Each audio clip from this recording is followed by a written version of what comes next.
విధంగా మనము ఈ మాగాణి భూములను 6 రకాలుగా, మెట్ట భూములను 5 రకాలుగా వర్గీకరించాం కదా. అయితే ఈ మాగాణి భూములో మరలా ఒక పంట పండించే భూములను 2 పంట పండించే భూములకు మరలా వేరువేరుగా గరిష్ట పరిమితిని నిర్ణయించడం జరిగింది అన్నమాట. ముందుగా మనం చూద్దాం. మాగాణి భూములు భూమి రకం 2 పంటలు పండించే భూములు, ఒక పంట పండించే భూములు. ఈ డివిజన్ చూస్తే ఈ 1973 చట్టం ప్రకారము ఈ మాగాణి భూముల్లో 2 పంటలు పండించే భూమి విషయంలో 10 నుండి 18 ఎకరాల గరిష్ట హద్దు నిర్ణయించారు. ఒక పంట పండించే భూమి విషయంలో 27 ఎకరాల వరకు గరిష్ట హద్దును నిర్ణయించడం జరిగింది అన్నమాట. ఆ విధంగా 10 నుండి 27 ఎకరాల వరకు మాగాణి భూముల విషయంలో గరిష్ట హద్దని మనం చెప్పాం. అయితే వీటిలో ఈ మాగాణి భూమిలో 2 పంటలు పండించే భూమి విషయంలో 10 నుండి 18 ఎకరాల వరకు, ఒక పంట పండించే భూమిలో 27 ఎకరాల వరకు గరిష్ట హద్దును నిర్ణయించడం జరిగింది అన్నమాట. సో ABCDE అంటే ఈ భూముల రకాలు అన్నమాట. సారవంతమైన స్థితిని బట్టి ఈ మాగాణి భూములు ABCDEFగా వర్గీకరణ చేయడం జరిగింది. అందులో ఏ రకం భూమిగా గుర్తించిన భూమిలో 2 రకాల పంటలు పండించేందుకు గరిష్ట హద్దు 10 ఎకరాలు, ఒక పంట ఏమో 15 ఎకరాలు. బి రకం భూములలో 2 పంటలు 12 ఎకరాల గరిష్ట హద్దు, ఒక పంట 18 ఎకరాలు. సి రకం భూముల్లో 2 పంటలు గరిష్ట హద్దు 13.5 ఎకరాలు, ఒక పంట 20 ఎకరాలు. డి రకం భూముల్లో గరిష్ట హద్దు 2 పంటలు 15 ఎకరాలు, ఒక పంట 22.5 ఎకర్. ఈ రకం భూముల్లో 16.5 ఎకరాలు 2 పంటల విషయంలో, అలాగే ఒక పంట విషయంలో 25 ఎకరాల గరిష్ట హద్దు నిర్ణయించడం జరిగింది. అలాగే ఎఫ్ రకం భూములో 2 రకాల పంటలకు గరిష్ట హద్దు 18 ఎకరాలు, ఒక రకం పంటకు గరిష్ట హద్దు 27 ఎకరాలుగా నిర్ణయించడం జరిగింది. టోటల్గా 10 నుండి 27 ఎకరాలను మాగాణి భూములకు వర్తింపు చేయటం జరిగింది. 2 రకమైతే 2 పంటలు పండే భూములు అయితే 10 నుండి 18 ఎకరాలు, ఒక పంట పండించే భూములు అయితే గరిష్ట హద్దు 27 ఎకరాలుగా ఈ చట్టం పేర్కొనటం జరిగింది. మెట్ట భూములు మనం ఎంత చెప్పుకున్నాం? మెట్ట భూముల యొక్క గరిష్ట హద్దు 35 to 54 ఎకరాలు అని చెప్పుకున్నాం. ఇంకా కంటిన్యూషన్ అన్నమాట. ఈ విధంగా జీ రకం భూమికే 35 ఎకరాలు, హెచ్ 40, ఐ 45, జే రకం భూములకు 50, కే రకం భూములకు 54 ఎకరాల గరిష్ట హద్దుగా నిర్ణయం చేయటం జరిగింది. ఈ విధంగా భూ గరిష్ట పరిమితి చట్టాలను చేయటం జరిగింది. అయితే ఈ హద్దు అనేది 5 మంది కుటుంబ సభ్యులు కలిగిన కుటుంబ కమతానికి లేదా 5 మంది సభ్యులు కలిగిన కుటుంబానికి ఈ యొక్క గరిష్ట పరిమితి అనేది వర్తిస్తుంది. మరి ఒకవేళ 5 మంది కంటే ఎక్కువ మంది ఉన్నారు ఒక కుటుంబంలో, అప్పుడు ఈ గరిష్ట హద్దుకు 1/5 యాడ్ అవుతూ వెళ్తుంది. కుటుంబంలో 5 మంది కంటే ఎక్కువ ఉన్నారు, 5 మంది కంటే ఎక్కువ ఉంటే 5 మంది కంటే ఎక్కువ ఉన్న ఒక్కొక్క సభ్యునికి గరిష్ట హద్దులో 1/5 యాడ్ అవుతుంది. అలా యాడ్ అవుతూ వెళ్తుంది. అయితే ఈ గరిష్టంగా యాడ్ అవుతూ వెళ్ళే ఈ యొక్క పరిమితి 2 రెట్లు మించకూడదు. ఏది? ఈ యొక్క గరిష్ట పరిమితికి 2 రెట్లు మించకూడదు అన్నమాట. అంటే కుటుంబంలో 100 మంది ఉన్నారంటే 100 మందికి ఇలా 1/5 ప్రకారం వేసుకుంటే చాలా భూమి వచ్చేస్తుంది. అందువల్ల అలా ప్రభుత్వం ఏం చేసిందంటే అలా కాకుండా అదనంగా ఉండే ప్రతి కుటుంబ సభ్యునికి 1/5 యాడ్ అవుతుంది. అయితే ఇది ఎంత యాడ్ అవుతుంది, ఎంతవరకు గరిష్టంగా నిర్ణయించడం జరిగింది? 2 times. అంటే గరిష్ట పరిమితికి 2 times అన్నమాట. గరిష్ట పరిమితికి ఉదాహరణకు 2 రకాల పంటల భూమిలో గరిష్ట పరిమితి 10 acres. దీనికి 2 times, దీనికి 2 times, దీనికి 2 times. ఏది? ఎక్కువ మంది, చాలా ఎక్కువ మంది ఉన్నప్పుడు. ఈ 2 times కంటే లోపు ఉందనుకో 1/5 ప్రకారం యాడ్ అవుతూ వెళ్తుందని మనం గుర్తుంచుకోవాలి. ఈ విధంగా 2 రెట్లు గరిష్ట పరిమితికి ఎక్కువగా కుటుంబ సభ్యులు ఎక్కువగా ఉన్నప్పుడు గరిష్ట హద్దు నిర్ణయించడం జరిగింది. అలా అదనంగా ఉండే ప్రతి సభ్యునికి 1/5 మంత్ ప్రకారం గరిష్ట పరిమితిని పెంచటం జరిగింది. ఈ విధంగా ఈ యొక్క గరిష్ట పరిమితి చట్టాలను చేయటం జరిగింది. అంతేకాకుండా భూ సంస్కరణలను ఏం చేశారంటే 9th షెడ్యూల్లో జాయిన్ చేయటం జరిగింది. 34వ రాజ్యాంగ సవరణ చేసి 1974 ప్రాంతంలో ఈ యొక్క భూ సంస్కరణను 9వ షెడ్యూల్లో జాయిన్ చేయటం జరిగింది. ఈ 9వ షెడ్యూల్లో జాయిన్ చేయడం ద్వారా ఏమి ప్రయోజనం కలిగిందంటే ఇంక ఈ యొక్క భూ సంస్కరణలకు సంబంధించి సవరణలు చేయడానికి వీలు లేకుండా పోవటం జరిగిందనమాట. 9వ షెడ్యూల్ యొక్క లక్షణం ఏంటి? ఆ షెడ్యూల్లో పొందుపరిచిన అంశాలకు ఇంకా రాజ్యాంగ సవరణలు చేయడానికి వీలు లేదు. ఇప్పుడు చూడండి, తమిళనాడు రిజర్వేషన్స్ ఉన్నాయి. తమిళనాడు రిజర్వేషన్స్ 69% వరకు ఉన్నాయి తమిళనాడు రిజర్వేషన్స్. మరి రిజర్వేషన్స్ ఎంతవరకు ఉండాలి? రాజ్యాంగం ప్రకారము 50% వరకు ఉండాలన్నమాట. కానీ అక్కడేమో 60% అబవ్ ఉన్నాయి. అందువలన ఆ తమిళనాడు రిజర్వేషన్స్ ఏం చేశారంటే 9th షెడ్యూల్లో జాయిన్ చేయడం వలన ఇంకా వాటిని సవరించడానికి, ఆ ఇష్యూని చేంజ్ చేయడానికి వీలు లేకుండా పోవడం జరిగింది. అలాగే ఇంకా ఈ 9th షెడ్యూల్లో జాయిన్ చేయడం వల్ల ఏమైందంటే ఇంకా కోర్టులు మాటికి కలుగజేసుకుని భూ సంస్కరణలకు సంబంధించి చర్యలు చేపట్టకుండా అడ్డుకట్ట వేయటం జరిగింది. అంతేకాకుండా ఈ యొక్క 34వ రాజ్యాంగ సవరణ ద్వారా ఈ ప్రొవిజన్ కల్పించి న్యాయ సమీక్ష నుండి ఈ యొక్క భూ సంస్కరణను మినహాయించడం జరిగింది. న్యాయ సమీక్ష అంటే ఏంటి?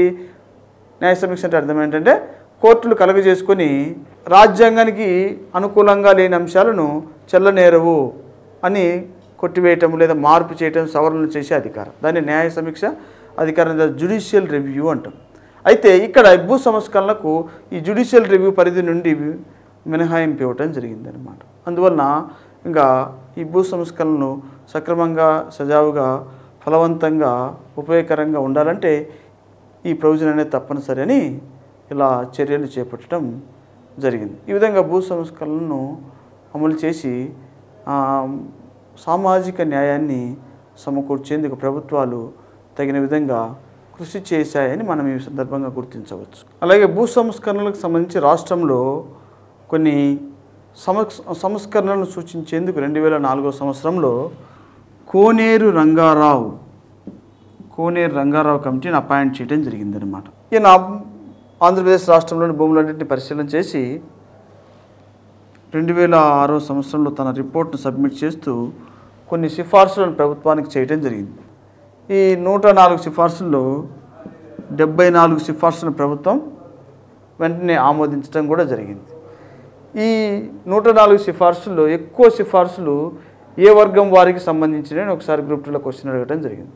ఈ 104 సిఫార్సుల్లో 41 సిఫార్సుల వరకు గిరిజన భూములకు చెందినవి. గిరిజన భూములకు సంబంధించిన సిఫార్సులు చేయడం జరిగింది.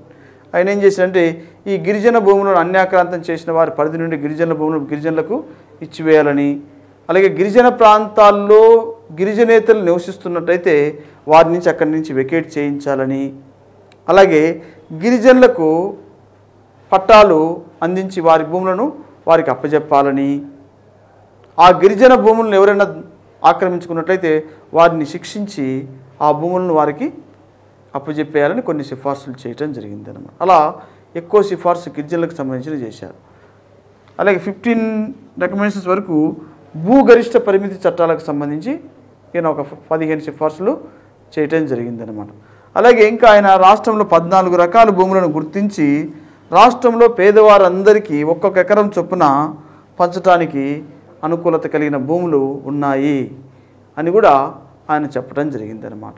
అనుకూలత కలిగిన భూములు ఉన్నాయి, పేదవారికి ఒక్కొక్క ఎకరం ప్రకారం పంచడానికి అనుకూలమైనంత భూమి రాష్ట్రంలో ఉంది, అలా భూమి పంపిణీ చేయాలా అని కూడా సిఫార్సు చేయటం జరిగింది. ఈ విధంగా కోనేరు రంగారావు కమిటీ సిఫార్సులు రాష్ట్రంలో భూ సంస్కరణల విషయంలో కొంతవరకు అమలు చేయటం జరిగిందనమాట.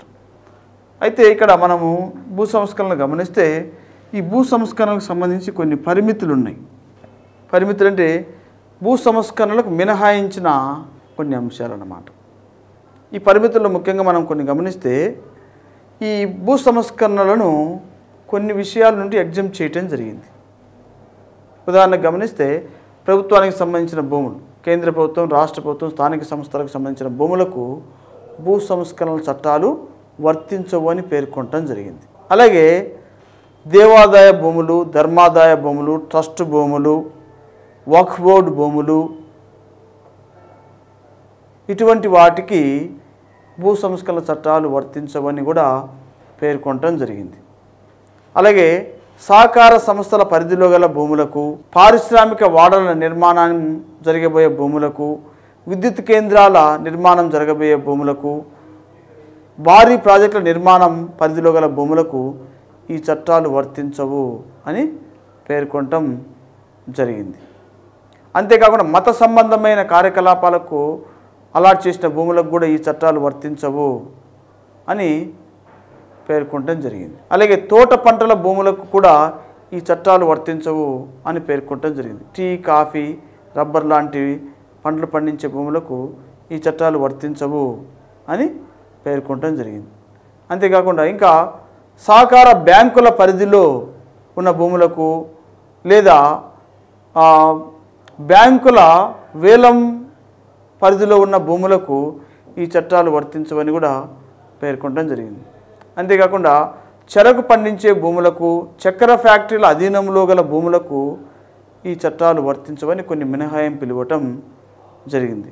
అందువలన ఏమైందంటే ఈ మినహాయింపులను ఆసరాగా తీసుకొని కొంతమంది భూ యజమానులు వీటిలలో ఈ యొక్క చట్టం లొసుగులను ఉపయోగించుకొని ఎక్కువ భూములను రాయించుకోవటం, తర్వాత వాటిని ఈ యొక్క ధర్మాదాయ భూముల కింద చూపించటము, ఇట్లా చేసి ఎక్కువ భూములు కలిగి చట్టం నుంచి తప్పించుకోవడం కూడా జరిగాయని విమర్శలు ఉన్నాయన్నమాట. ఈ విధంగా ఈ భూ సంస్కరణకు సంబంధించి కొన్ని పరిమితులు ఉండటం వలన ఈ పరిమితులను ఉపయోగించుకొని చాలామంది భూ యజమానులు చట్టాల పరిధి నుంచి తప్పించుకోవటం కూడా జరగటం జరిగింది. అలాగే ఇక భూ సంస్కరణకు సంబంధించి చూస్తే 1951 సంవత్సరంలో భూదాన ఉద్యమం అనేది ఒకటి ప్రారంభమైంది. ఈ భూదాన ఉద్యమాన్ని 1951 ఏప్రిల్ 18న నల్గొండ జిల్లా పోచంపల్లి వద్ద వినోబాబావే గారు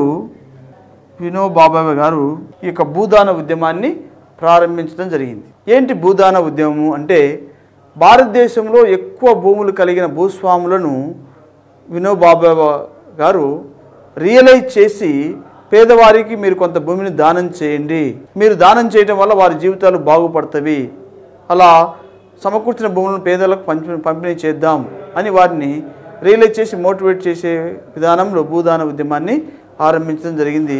ఈయన గాంధీ గారి శిష్యుడు, స్వాతంత్ర సమరయోధుడు మరియు రామన్ మెగసేసే అవార్డు భారతదేశంలో పొందిన మొదటి వ్యక్తి. అలాగే వ్యక్తిగత సత్యాగ్రహంలో పాల్గొన్న స్వాతంత్ర ఉద్యమకారుడు కూడా. ఈయన భారతదేశంలో మొట్టమొదటిసారిగా ఇక్కడ ఈ భూదాన ఉద్యమాన్ని ప్రారంభించి భూస్వాముల దగ్గర నుంచి భూములను స్వచ్ఛందంగా సమీకరించి ఆ భూములను పేదవారికి పంపిణీ చేసేలా చర్యలు చేపట్టేందుకు ఉద్దేశించిందే ఈ భూదాన ఉద్యమం. అలాగూ మొట్టమొదటిసారిగా నల్గొండ జిల్లాలో వెదిరే రామచంద్రారెడ్డి 100 ఎకరాలను వినోబాబావేకు 100 ఎకరాలను దారాదత్తం చేస్తున్నట్టు పత్రం మీద సంతకం కూడా చేసి ఆ భూమిని దానం చేయటం జరిగిందనమాట. ఈ విధంగా ఈ యొక్క భూదాన ఉద్యమం సర్వోదయ లక్ష్యాలకు అనుగుణంగా భారతదేశంలో ఒక ఉద్యమంలాగా కొనసాగి భూములను సమీకరించి పేదవారికి పంపిణీ చేసే చర్యలను కూడా ఈ ఉద్యమంలో భాగంగా చేపట్టడం జరిగింది. 1977లో అసైన్డ్ భూముల చట్టం. అసైన్డ్ భూముల చట్టం అంటే అర్థం ఏంటంటే, ప్రభుత్వం దగ్గర ఉన్న మిగులు భూములను పేదవారికి వారి అనుభవార్థ నిమిత్తము ఉపయోగించుకునేందుకు ఉద్దేశించిన చట్టం అన్నమాట. ఆ విధంగా ప్రభుత్వం వద్ద ఉన్న భూములను పేదవారికి వారి ప్రయోజన నిమిత్తం వారు ఉపయోగించుకునేలా ఒక చట్టాన్ని చేయటం జరిగింది. ఆ చట్టం ప్రకారం పేదలకు భూములను దారాదత్తం చేయటం జరిగింది. ఈ చట్టం ప్రకారం ఆ భూములు ఇతరులకు అమ్మటం కానీ, లేదా ఇతరుల పేరు రాసి ఇవ్వటం కానీ, లేదా ఆ భూములను ఇతరులకు దారాదత్తం చేయటం కానీ చట్ట అతిక్రమణకు పాల్పడినట్లయితే వాటిని మరలా ప్రభుత్వం వెనక్కి తీసుకునే విధంగా చర్యలు చేపట్టడం జరిగింది. దీన్నే అసైన్డ్ భూముల చట్టము అంటారు. అంతేకాకుండా రాష్ట్రంలో భూ పంపిణీని చేపడుతూ ప్రభుత్వము కొన్ని భూ పంపిణీ కార్యక్రమాలను ప్రారంభించడం జరిగింది అన్నమాట. మొట్టమొదటిసారిగా 2005వ సంవత్సరం మొదటి భూ పంపిణీ కార్యక్రమాన్ని 2005 జనవరి 6న కొడంగల్లో ప్రారంభించడం జరిగింది. ఈ కొడంగల్లో ప్రారంభించిన ఈ యొక్క మొదటి విడత భూ పంపిణీ కార్యక్రమంలో 1.55 లక్షల ఎకరాలను 1.12 లక్షల మందికి పంపిణీ చేయటం జరిగింది ఉచితంగా. అలాగే రెండో విడత వచ్చేసి 2005 ఆగస్టు 21 నుండి 23 వరకు మెదక్లో ఈ భూ పంపిణీ కార్యక్రమాన్ని ప్రారంభించడం జరిగింది. ఇక్కడ 1.70 లక్షల ఎకరాలను 1.28 లక్షల మందికి పంపిణీ చేయటం జరిగింది పేదవారికి. అలాగే మూడవ విడత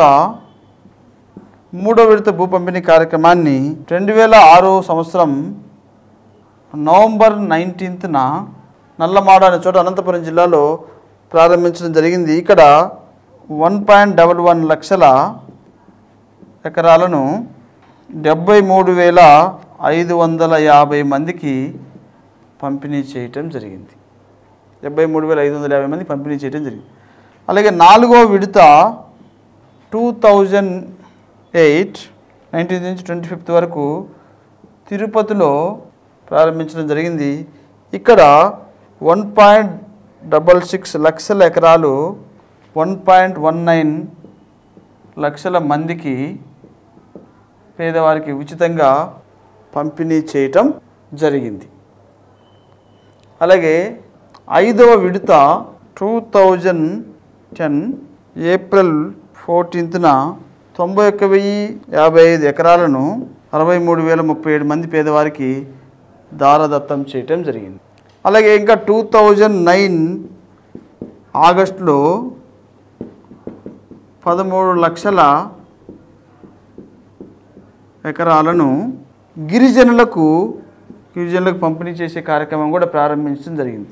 అలాగే రీసెంట్గా 2013 డిసెంబర్ 6న మెదక్, తర్వాత రంగారెడ్డి, నల్గొండ, మహబూబ్ నగర్ జిల్లాల్లో భూ పంపిణీ కార్యక్రమం ద్వారా పేదలకు ఉచితంగా భూమిని పంపిణీ చేసే కార్యక్రమాన్ని కూడా ఆరంభించి ఈ విధంగా మన రాష్ట్రంలో భూ సంస్కరణల ద్వారా పేదవారికి ఉచితంగా భూమిని పంపిణీ చేస్తూ తద్వారా పేదవారు తగినంత ఉపాధిని యొక్క ప్రభుత్వ భూముల ద్వారా పొందుకునేలా చర్యలు చేపట్టడం జరిగింది. అంతేకాకుండా నిన్న మనం చెప్పుకున్న విధంగా ఇందిరా ప్రభ అనే పథకాన్ని కూడా ప్రారంభించి ఎస్సీ, ఎస్టీ, బీసీ వర్గాల వారికి ఈ యొక్క అసైన్డ్ భూములకు సంబంధించి నీటిపారుదల వసతిని కూడా కల్పించి వారి జీవనోపాధిని మెరుగుపరిచేందుకు ప్రభుత్వం కట్టుదిట్టమైన చర్యలను చేపట్టినట్లుగా కూడా మనం గమనించవచ్చు. ఈ విధంగా రాష్ట్రంలో భూ సంస్కరణలు అమలు జరబడి రైతుల యొక్క స్థితిని మెరుగుపరిచేందుకు ప్రభుత్వం తగినంత పాత్రను పోషించిందని మనం ఈ సందర్భంగా చెప్పుకోవచ్చు. ప్రజా పంపిణీ వ్యవస్థ గురించి. ప్రజా పంపిణీ వ్యవస్థ యొక్క ప్రధానమైన లక్ష్యం ఏంటంటే ప్రజలకు ఆహార భద్రతను సమకూర్చడం. The main motive of the public distribution system is securing the food security to the people, especially to the weaker sections. So ప్రజా పంపిణీ వ్యవస్థను భారతదేశంలో అమలు చేసేందుకు 1955లో ఒక చట్టాన్ని చేయటం జరిగింది. దాన్ని నిత్యావసర వస్తువుల చట్టము అంటాం. నిత్యావసర వస్తువుల చట్టాన్ని చేయటం జరిగింది. దాని ఆధారంగా 1957లో పబ్లిక్ డిస్ట్రిబ్యూషన్ సిస్టమ్ ప్రజా పంపిణీ వ్యవస్థను ప్రారంభించి 1960 నుండి ఈ కార్యక్రమాన్ని దేశంలో అమలు చేసేలా చర్యలు చేపడుతూ ఉన్నారన్నమాట. మనకు ఈ ప్రజా పంపిణీ వ్యవస్థ ద్వారా పేద వర్గాల వారికి కావలసిన ఆహార ధాన్యాలను సరసమైన ధరలకే పంపిణీ చేసే కార్యక్రమం అనేది దేశంలో ముందుకు కొనసాగుతూ ఉంది. అలా దేశంలోని పేద ప్రజలకు ఆహార ధాన్యాలను సబ్సిడీ ధరలకు పంపిణీ చేసి వారికి ఆహార భద్రతను ప్రకటించడం అనేది ఇందులోని ప్రధానమైన ఉద్దేశం. అయితే ఈ ఆహార ధాన్యాల లభ్యత ఎంతవరకు ఉండాలి అనే దానికి సంబంధించి కొన్ని నామ్స్ ఉన్నాయన్నట్టు. మనకు ఐక్యరాజ్య సమితి అనుబంధ సంస్థ అయిన FAO వారు ఏం చెప్పారంటే ఫుడ్ అండ్ అగ్రికల్చర్ ఆర్గనైజేషన్ ఒక సంస్థ ఉంటుంది. ఐక్యరాజ్య సమితి అనుబంధ సంస్థ ఫుడ్ అండ్ అగ్రికల్చరల్ ఆర్గనైజేషన్ ఒక సంస్థ రోమ్లో ఉంటుంది. వీరేం చెప్పారు, అన్ని కాలాల్లో కావలసిన ఆహార లభ్యత ప్రజలకు అందుబాటులో ఉంటాయని ఆహార భద్రత అని చెప్పడం జరిగింది. వీరేం చెప్పారంటే సగటున ఒక వ్యక్తి కనీసం 440 గ్రాముల ఆహార ధాన్యాలను పొందుకుంటూ ఉండాలి. ఈ 480 గ్రాముల ఆహార ధాన్యాల ద్వారా కనీసం 1800 క్యాలరీల శక్తిని అందించే ఆహార ధాన్యాలే ఉండాలి అని ఒక నామ్స్ను ప్రతిపాదించడం జరిగింది. అంటే సగటున ఒక వ్యక్తి జీవించాలంటే కనీసం 440 గ్రాముల ఆహార ధాన్యాలు అతను తీసుకోగలగాలి.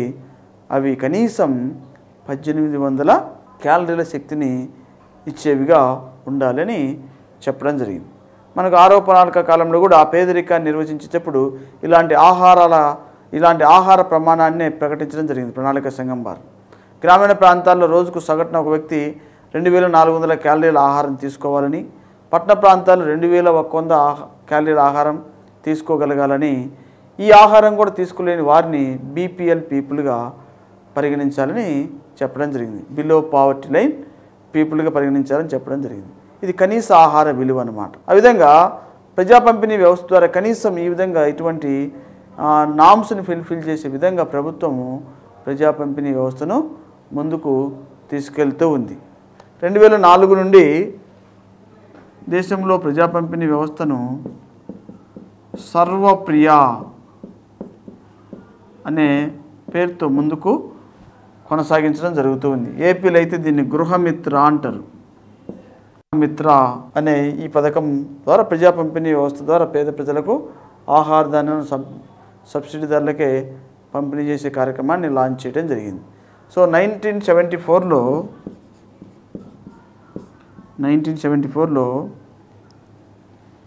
ఏపీ పౌర సరఫరాల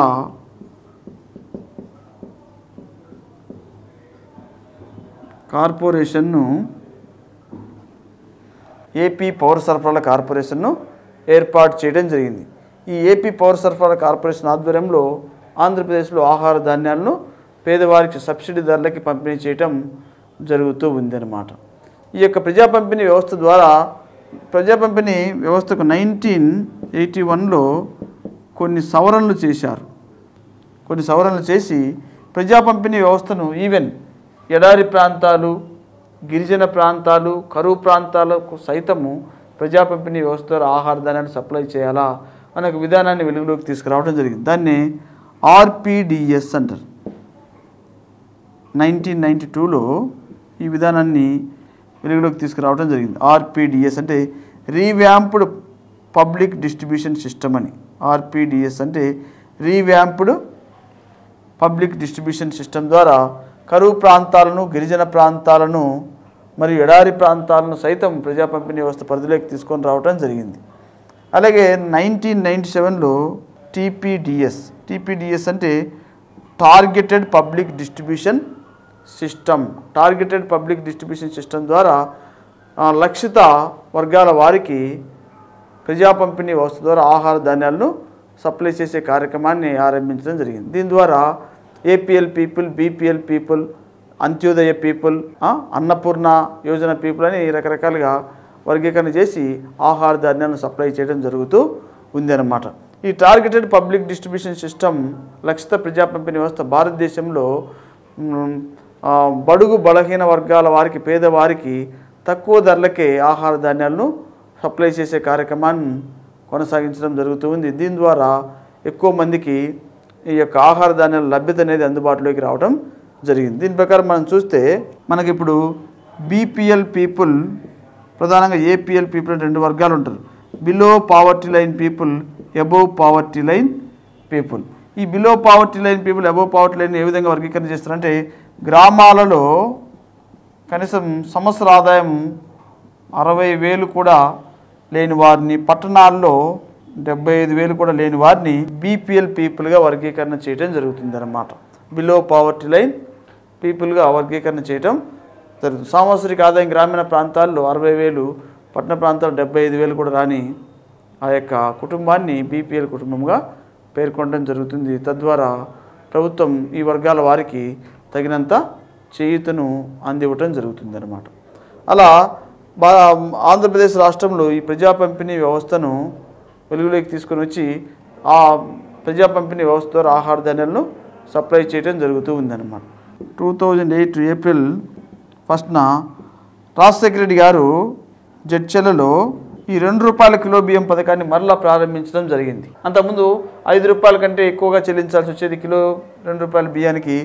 ఇప్పుడు దాన్ని సవరించి ₹2కు మార్చడం జరిగింది. అలాగే 2011 నవంబర్ 1న కిరణ్ కుమార్ రెడ్డి గారు ₹1 బియ్యం పథకాన్ని హైదరాబాద్లో ప్రారంభించడం జరిగిందన్నమాట. ఈ విధంగా ₹1కే కిలో బియ్యం పథకాన్ని రాష్ట్ర ప్రభుత్వం పంపిణీ చేసేలా చర్యలు చేపట్టడం జరిగింది. అలాగే మరలా ఇంకా దాంతోపాటు కేంద్రం ప్రజా పంపిణీ వ్యవస్థలో 2 పథకాలను లాంచ్ చేసి అమలు చేస్తూ ఉంది.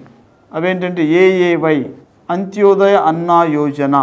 దీన్ని 2000 సంవత్సరంలో డిసెంబర్ నెలలో డిసెంబర్ 25న ఈ పథకాన్ని లాంచ్ చేయడం జరిగింది. అంత్యోదయ అన్న యోజన. ఈ అంత్యోదయ అన్న యోజన పథకం ద్వారా రాష్ట్రంలోని పేదల్లో మరింత పేదవారికి సాధారణంగా లభించే ఆహార ధాన్యాల లభ్యత కంటే ఎక్కువ ఆహార ధాన్యాలను ప్రజా పంపిణీ వ్యవస్థ ద్వారా సప్లై చేయడం జరుగుతూ ఉంది. అంటే సాధారణంగా కుటుంబానికి 20 నుంచి 25 కిలోల ఆహార ధాన్యాలు సప్లై చేయడం జరుగుతుంది. కానీ దీని ద్వారా 35 కిలోల ఆహార ధాన్యాలను ప్రజా పంపిణీ ధరకే సప్లై చేయడం జరుగుతుంది. అయితే ఈ 35 కిలోల ఆహార ధాన్యాలు పొందుకునే వర్గం వారు ఎవరంటే పేదల్లో మరింత పేదవారై ఉండాలి. అటువంటి పూరెస్ట్ ఆఫ్ ద పూర్ పీపుల్ని ఐడెంటిఫై చేసి వారికి కార్డ్స్ని ఎన్షూర్ చేయడం జరుగుతుంది.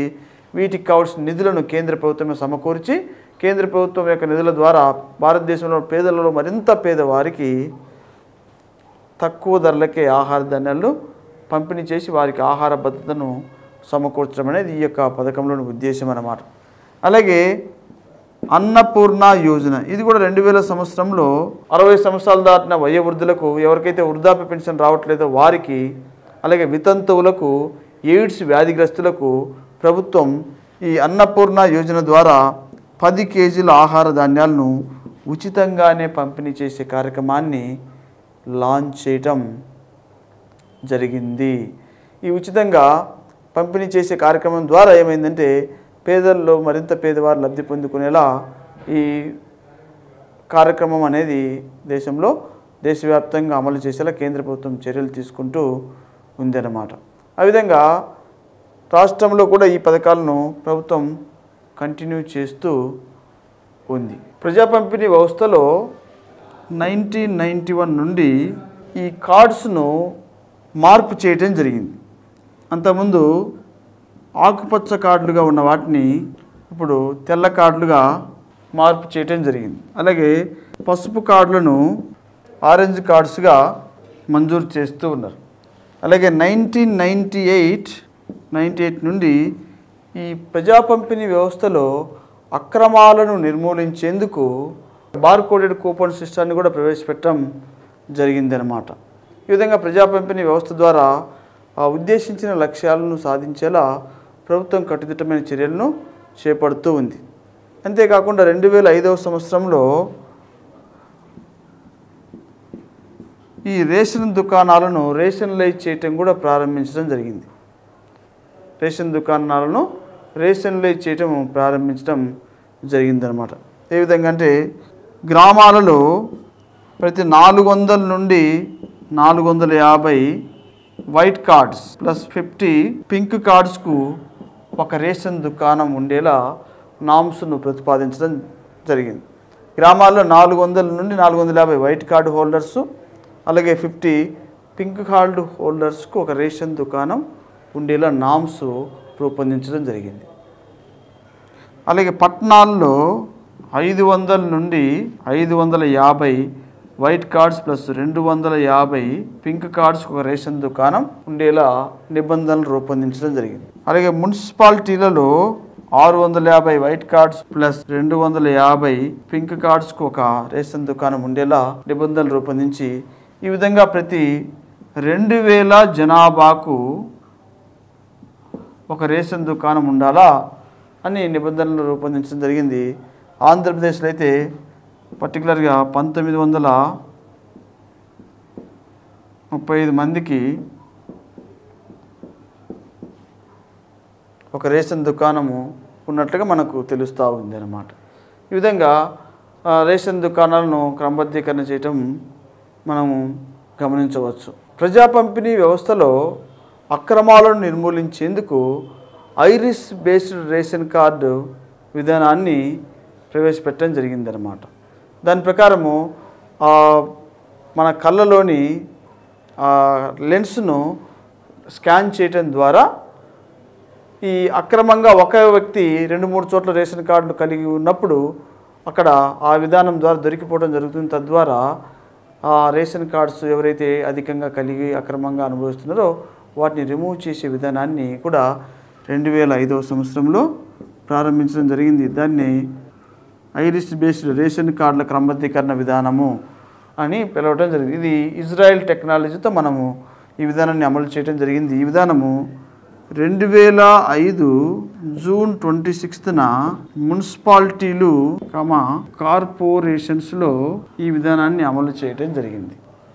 అలాగే 2006 జనవరి 2వ తారీఖున జిల్లా కేంద్రాలలో ఈ విధానాన్ని అమల్లోకి తీసుకురావటం జరిగింది. అలాగే 2006 జనవరి 24న గ్రామాలలో ఈ ఐరిస్ బేస్డ్ రేషన్ కార్డు విధానాన్ని అమలు చేసేలా ప్రభుత్వము చర్యలు చేపట్టి ఈ డేట్స్లో ఎక్కువ కలిగి అక్రమంగా రేషన్ కార్డ్స్ కలిగిన వారిని ఫైండ్ అవుట్ చేసి ఆ కార్డ్స్ను రిమూవ్ చేసే విధానాన్ని చేపట్టడం జరిగిందనమాట. ఈ విధంగా ఐరిస్ రేషన్ కార్డు విధానం ద్వారా రేషన్ కార్డ్స్ క్రమబద్ధీకరణ జరిగి అక్రమంగా అధికంగా రేషన్ కార్డ్స్ కలిగిన వారిని దీని ఆధారంగా తొలగించడం కూడా జరిగింది. ఈ విధంగా ప్రజా పంపిణీ వ్యవస్థ ద్వారా ప్రభుత్వం కొన్ని కట్టుదిట్టమైన చర్యలను చేపట్టడం జరిగింది. అంతేకాకుండా భారతదేశంలో ఈ ప్రజా పంపిణీ వ్యవస్థను సక్రమంగా అమలు చేసేందుకు 2007వ సంవత్సరంలో ప్రభుత్వం నేషనల్ ఫుడ్ సెక్యూరిటీ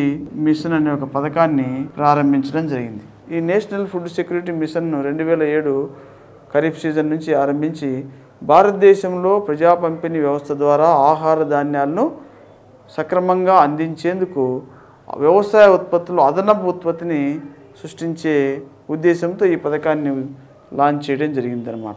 అంటే వ్యవసాయ ఉత్పత్తుల్లో అదనంగా ఉత్పత్తిని సృష్టించే విధంగా చర్యలు చేపట్టేందుకు నేషనల్ ఫుడ్ సెక్యూరిటీ మిషన్ను దేశంలో ప్రారంభించడం జరిగింది. దీని ఆధారంగా దేశంలో 20 మిలియన్ టన్నుల అదనపు ఆహార ధాన్యాలను సృష్టించే విధంగా చర్యలు తీసుకోవాలని నిర్ణయించడం జరిగిందనమాట. ఇనిషియల్గా వరిలో అయితే 10 మిలియన్ టన్నులు, అలాగే గోధుమలు 8 మిలియన్ టన్స్, పప్పు ధాన్యాల్లో 2 మిలియన్ టన్నులు, టోటల్గా 20 మిలియన్ టన్నులు అదనంగా ఆహారోత్పత్తిని పెంచాలా అని ఈ యొక్క పథకాన్ని ఉద్దేశించడం జరిగింది. ఇప్పుడు 12వ ప్రణాళిక కాలంలో దీన్ని 25 మిలియన్ టన్నులకు పెంచడం జరిగిందన్నమాట. ప్రస్తుతము 25 మిలియన్ టన్నుల ఆహారోత్పత్తిని అదనంగా సృష్టించాలని దీనిపైన చర్యలు చేపట్టడం జరిగింది. అలాగే ఆంధ్రప్రదేశ్లో కూడా ఈ నేషనల్ ఫుడ్ సెక్యూరిటీ మిషన్ ద్వారా ముఖ్యంగా ఏపీలో వరి, పప్పు ధాన్యాల విషయంలో అదనపు ఉత్పత్తిని చేపట్టాలని ఈ వరిలో 30 లక్షల టన్నుల అదనంగా, పప్పు ధాన్యాల్లో 3,50,000 టన్నుల అదనపు ఆహార ఉత్పత్తిని పెంచాలని ప్రభుత్వం ఈ పథకంను ఏపీలో కూడా ఇంప్లిమెంట్ చేసేలా చర్యలు తీసుకోవడం జరిగిందనమాట. ఇక్కడ ప్రీవియస్గా క్వశ్చన్ అడిగాడు. ఏమడిగాడంటే ఆంధ్రప్రదేశ్లో ఆహార భద్రతా మిషన్ పథకంలో ఏ పంటల విషయంలో అదనపు ఉత్పత్తిని సృష్టించాలని నిర్ణయించారని అడిగాడు. ఇక్కడ దేశ స్థాయిలో అయితే వరి, గోధుమ, పప్పు ధాన్యాలు, ఇక్కడేమో వరి, పప్పు ధాన్యాల విషయంలో అదనపు దిగుబడి సృష్టించాలని నిర్ణయించడం జరిగిందనమాట. ఇక్కడైతే వరిలో పర్టికులర్గా 11 జిల్లాలను తీసుకున్నారు, ఇక్కడ 22 జిల్లాలను తీసుకున్నారు ఏపీలో. ఈ 11 జిల్లాల్లో తెలంగాణ ప్రాంతంలో 5 జిల్లాలు, ఏపీలో 6 జిల్లాలు తీసుకున్నారు. ఇక్కడ హైదరాబాద్ మినహాయించి మిగిలిన అన్ని జిల్లాల్లో ఈ పప్పు ధాన్యాల ఉత్పత్తిని గణనీయంగా పెంచాలా అని ఆ విధంగా చర్యలు చేపట్టేలా ప్రభుత్వం కృషి చేయడం జరిగింది. కాబట్టి ఈ యొక్క నేషనల్ ఫుడ్ సెక్యూరిటీ మిషన్ పథకంలో ప్రజా పంపిణీ వ్యవస్థను భారతదేశంలో విజయవంతంగా ముందుకు తీసుకెళ్లేందుకు కావాల్సిన అదనపు ఆహార ధాన్యాల ఉత్పత్తిని సృష్టించే కార్యక్రమంగా ఇది కొనసాగుతుంది. ఇటీవల ఈ తృణధాన్యాలను కూడా ఇందులో జాయిన్ చేయడం జరిగిందనమాట. అంటే సజ్జలు, జొన్నలు, రాగులు ఇటువంటి వాటి ఉత్పత్తిలో కూడా గణనీయమైన అభివృద్ధిని అడిషనల్గా సృష్టించేలాగున నేషనల్ ఫుడ్ సెక్యూరిటీ మిషన్లో ఒక కార్యాచరణ అనేది కొనసాగుతూ ఉంది. దీని ఆధారంగానే 2013 సంవత్సరంలో నవంబర్లో నేషనల్ ఫుడ్ సెక్యూరిటీ ప్రోగ్రామ్ను యూపీఏ గవర్నమెంట్ ప్రారంభించడం జరిగింది. ఇది ప్రపంచంలోని ఒక ప్రతిష్టాత్మకమైన కార్యక్రమం. నేషనల్ ఫుడ్ సెక్యూరిటీ ప్రోగ్రామ్ ఇది ప్రపంచంలోనే అత్యంత ప్రామాణికమైన ప్రోగ్రాం అన్నమాట. ఈ నేషనల్ ఫుడ్ సెక్యూరిటీ ప్రోగ్రాం ద్వారా భారతదేశంలో ఉన్న పేదవారందరికీ సమృద్ధిగా ఆహార ధాన్యాలను తక్కువ రేటుకే పంపిణీ చేసేందుకు ఉద్దేశించిన కార్యక్రమం. దీని మీద కూడా పోయినసారి గ్రూప్ 2లో క్వశ్చన్ అడగడం జరిగింది. ఏమడిగాడంటే వాస్తవానికి నేషనల్ ఫుడ్ సెక్యూరిటీ ప్రోగ్రాం లేదా జాతీయ ఆహార భద్రతా పథకం ప్రవేశపెట్టడంలో సంక్షేమం కలుగుతుంది, దాంతోపాటు ప్రభుత్వం ఈ కింది భారాన్ని కూడా భరించాల్సి ఉంది అని అడిగాడనమాట. సో ప్రభుత్వము ఈ నేషనల్ ఫుడ్ సెక్యూరిటీ ప్రోగ్రాం ద్వారా భారతదేశంలో ఉన్న ప్రజలలో 67% మంది ప్రజలకు నిత్యావసర సరుకులను తక్కువ ధరలకి పంపిణీ చేయాలని నిర్ణయించడం జరిగింది. ఈ 67% ప్రజలంటే దాదాపు 82 కోట్ల మంది అన్నమాట.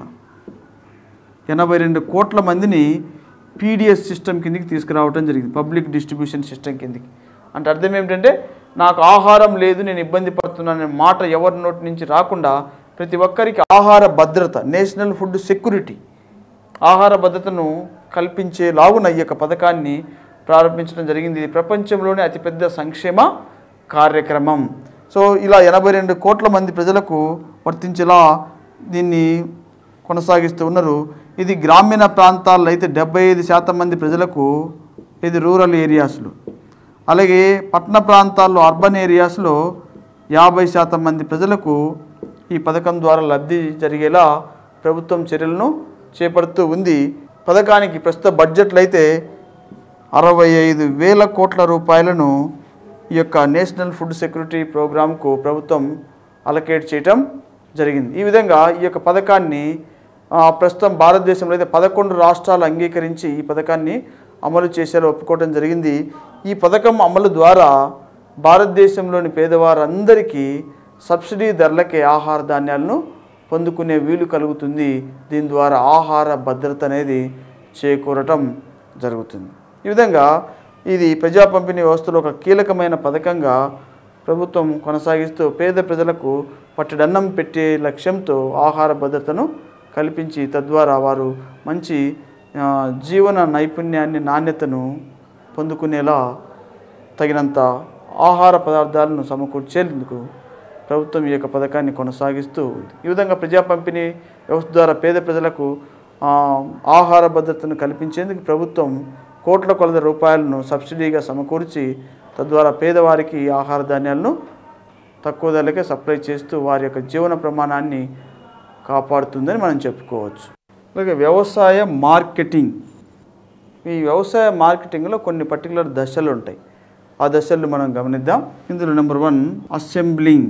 అసెంబ్లింగ్ అంటే రైతు పండించిన పంటను వివిధ క్షేత్రాల నుంచి ఒక చోటికి చేర్చడాన్ని ఏమంటారంటే అసెంబ్లింగ్ అంటారు. 2 ప్రామాణీకరణ, దీన్ని స్టాండర్డైజేషన్ అంటారు. ప్రామాణీకరణ లేదా స్టాండర్డైజేషన్ అంటే అర్థం ఏంటంటే ఆ విధంగా సేకరించిన వ్యవసాయ ఉత్పత్తులను వాటి నాణ్యత ఆధారంగా డివైడ్ చేయటం అన్నమాట, లేదా ర్యాంకులు ఇవ్వటం, A grade, B grade, C grade అని, లేదా ర్యాంకింగ్ను సమకూర్చడం. అలాగే 3వది ప్రాసెసింగ్. ప్రాసెసింగ్ అంటే అర్థం ఏమిటంటే వ్యవసాయ ఉత్పత్తిని నాణ్యత ఆధారంగా విభజించిన తర్వాత వినియోగానికి అనువుగా దాన్ని మార్చడం అన్నమాట. వినియోగానికి అనువుగా మార్పు చేయటాన్ని ప్రాసెసింగ్ అంటాం. ఉదాహరణకి ఇప్పుడు ప్యాడీ ఉంది, వరి ధాన్యం. వరి ధాన్యాన్ని మనం డైరెక్ట్గా తినలేం కదా, దాన్ని రైస్గా ఫామ్ చేయటం, దాన్ని ప్రాసెసింగ్ అంటాం. 4వది పంపిణీ, డిస్ట్రిబ్యూటింగ్ చేయటం అన్నమాట. ఆ విధంగా ఫామ్ చేసిన ఉత్పత్తిని డిస్ట్రిబ్యూట్, టోకు వ్యాపారులకు లేదా చిల్లర వ్యాపారులకు డిస్ట్రిబ్యూట్ చేయడాన్ని మనం పంపిణీ అంటాం. ఈ విధంగా వ్యవసాయ మార్కెటింగ్లో 4 ప్రధానమైన స్టేజెస్ని మనం గమనించవచ్చు. అయితే మనకి వ్యవసాయ మార్కెటింగ్లో మనం గమనిస్తే గ్రామ స్థాయిలో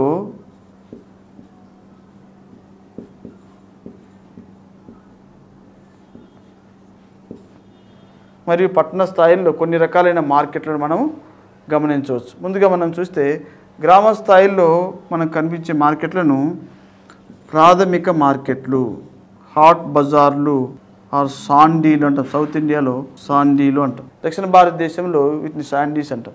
భారతదేశంలో ఉన్న మొత్తం మార్కెట్లో ప్రాథమిక మార్కెట్లే చాలా ఎక్కువ పరిమాణంలో ఉంటాయి. తర్వాత ద్వితీయ మార్కెట్లు, ఇవి చిన్న చిన్న పట్టణాల్లో ఉండే మార్కెట్స్గా మనం పిలవటం జరుగుతుంది. వీటిని మండీలు అని కూడా పిలవటం జరుగుతుంది అన్నమాట. చిన్న చిన్న పట్టణాల్లో ఉన్న మార్కెట్స్ను ద్వితీయ మార్కెట్ లేదా మండీలు అని పిలవటం జరుగుతుంది. అలాగే పెద్ద పెద్ద పట్టణాలలో ఉండే వాటిని సంతలు అని కూడా పిలవటం జరుగుతుంది. ముఖ్యంగా ఉత్తరాల్లో ఉత్తరప్రదేశ్, వెస్ట్ బెంగాల్, బీహార్ లాంటి రాష్ట్రాల్లో సంతలు అనేవి చాలా ప్రాముఖ్యం చెందిన మార్కెటింగ్ ప్లేసెస్. ఇక్కడ అనేక వస్తువులను మార్కెటింగ్ చేయటం జరుగుతుంది. భారతదేశంలో ఈ మార్కెటింగ్ వ్యవస్థను నియంత్రించేందుకు 1951లో నియమబద్ధ మార్కెట్స్, రెగ్యులేటెడ్ మార్కెట్స్ అనేవి వెలుగులోకి రావటం జరిగింది. ఈ నియమబద్ధ మార్కెట్స్ వెలుగులోకి రావడంలో ఉద్దేశం ఏంటంటే, ముఖ్యంగా రైతులు మధ్య దళాల నుండి నష్టపోకుండా వారు పండిన పంటకు గిట్టుబాటు ధరను సమకూర్చుకునేలా ఈ యొక్క మార్కెట్స్ అనేవి ఏర్పాటు చేయడం జరిగింది. ఈ విధంగా ఇనిషియల్గానే 1952 ప్రాంతంలో 322 వరకు రెగ్యులేటెడ్ మార్కెట్స్ను ఏర్పాటు చేసి రైతులు పండించిన పంటకు గిట్టుబాటు ధరను పొందుకునేలా ప్రభుత్వం కట్టుదిట్టమైన చర్యలను చేపట్టడం జరిగింది. ఈ రెగ్యులేటెడ్ మార్కెట్స్ ద్వారా ముఖ్యంగా మార్కెట్లో ఉన్న అవాంతరాలను, ఆటంకాలను, లోపాలను, లోటుపాట్లన్నింటినీ ప్రభుత్వం నిర్మూలించే చర్యలను చేపట్టడం జరిగింది. అంతేకాకుండా ఇంకా ఇప్పుడు మనం చూస్తే ఈ మార్కెటింగ్ సిస్టానికి సంబంధించి ప్రభుత్వం వ్యవసాయదారులకు అనుకూలంగా మార్కెట్ యార్డ్స్ను కూడా ఏర్పాటు చేసి, ఈ మార్కెట్ యార్డ్స్కు చైర్మన్ రైతుల నుంచి ఒకరిని, అలా ప్రభుత్వం తాలూకు ఒక అధికారిని నియమించి ఈ మార్కెట్ యార్డ్స్ ద్వారా రైతులు పండించిన పంటలను కలెక్ట్ చేయటం, వారికి గిట్టుబాటు ధరలు కల్పించడము, మరియు వీటి ఆధ్వర్యంలోనే రైతులు పండించిన వాటికి నిలువ సౌకర్యాలను కల్పించడము, ఇలాంటి చర్యలు చేపడుతూ ఉంది. అంతేకాకుండా ఇంకా ఈ మార్కెట్ యార్డ్స్ ద్వారానే రైతులకు పంట కాలంలో విత్తనాలను, ఎరువులను, క్రిమిసంహారక మందులను కూడా సకాలంలో సప్లై చేసి రైతు సంక్షేమాన్ని పెంపొందించేలా ప్రభుత్వము చర్యలు చేపడుతూ ఉంది. అంతేకాకుండా ఇంకా ఎప్పటికప్పుడు రైతులకు సంబంధించి మార్కెట్ సమాచారాన్ని అందించేందుకు IVRSను కూడా అందుబాటులోకి తీసుకొచ్చిందనమాట. IVRS means interactive voice responsive system. Interactive voice responsive system ద్వారా ఈ యొక్క వ్యవస్థను అందుబాటులోకి తీసుకొచ్చి రైతులకు ఎప్పటికప్పుడు ఈ వ్యవసాయ సంబంధించిన ఆధునిక సమాచారాన్ని, మార్కెట్ సమాచారాన్ని వెలుగులోకి తీసుకురావడం జరిగింది. దానికి ఒక టోల్ ఫ్రీ నెంబర్ని కూడా ఇవ్వడం జరిగింది. అది 1800-425-3536గా ఈ టోల్ ఫ్రీ నెంబర్ను ఇవ్వడం జరిగింది. దీని ద్వారా రైతులు ఫ్రీగానే ఈ IVRS ద్వారా ఆధునిక మార్కెట్ సమాచారాన్ని తెలుసుకునేందుకు అవకాశం కల్పించడం జరిగింది. అలాగే కిసాన్ కాల్ సెంటర్ నెంబర్ను 1551గా చేసి ఈ కిసాన్ కాల్ సెంటర్ ద్వారా కూడా రైతులకు ప్రయోజనం కల్పించేలా ప్రభుత్వము ఈ యొక్క సమాచారాన్ని చేరువ చేసేందుకు తగిన కృషి చేస్తూ ఉంది. అలాగే ఇంకా రైతులకు సంబంధించి ఈ మార్కెటింగ్ సిస్టంలోని లోటుపాట్ల వలన వారికి నష్టం కలగకుండా 2008 నుంచి రైతు బంధు పథకాన్ని ప్రారంభించడం జరిగింది. ఈ రైతు బంధు పథకం అనేది చాలా ఇంపార్టెంట్. ఈ రైతు బంధు పథకం యొక్క ఉద్దేశం ఏంటంటే, వ్యవసాయదారుడు పండించిన పంటకు గిట్టుబాటు ధర మార్కెట్లో లేనప్పుడు అతడు తన యొక్క వ్యవసాయ ఉత్పత్తిని గోడౌన్స్లో నిల్వ ఉంచుకొని, ఆ గోడౌన్స్లో నిల్వ ఉంచుకున్న వ్యవసాయ ఉత్పత్తి ఆధారంగా బ్యాంకులో రుణ సౌకర్యాన్ని పొందుకునేందుకు ఉద్దేశించిన పథకమే రైతు బంధు పథకము. దీని ప్రకారము పండించిన పంట ఉత్పత్తి విలువకు 75% వరకు బ్యాంకుల వారు రుణాలు ఇవ్వటం జరుగుతుంది. ఈ విధంగా ఇచ్చిన రుణాలకు సంబంధించి 3 నెలల వరకు బ్యాంకులు వడ్డీ తీసుకో 0 ఇంట్రెస్ట్తో 3 నెలల వరకు తీర్చే విధముగా తను నిల్వ చేసిన ఉత్పత్తి విలువకు 75% రుణముగా మంజూరు చేయడం జరుగుతూ ఉంది. ఇప్పుడు రీసెంట్గా దీన్ని 2 లక్షల రూపాయలకు పెంచడం జరిగింది.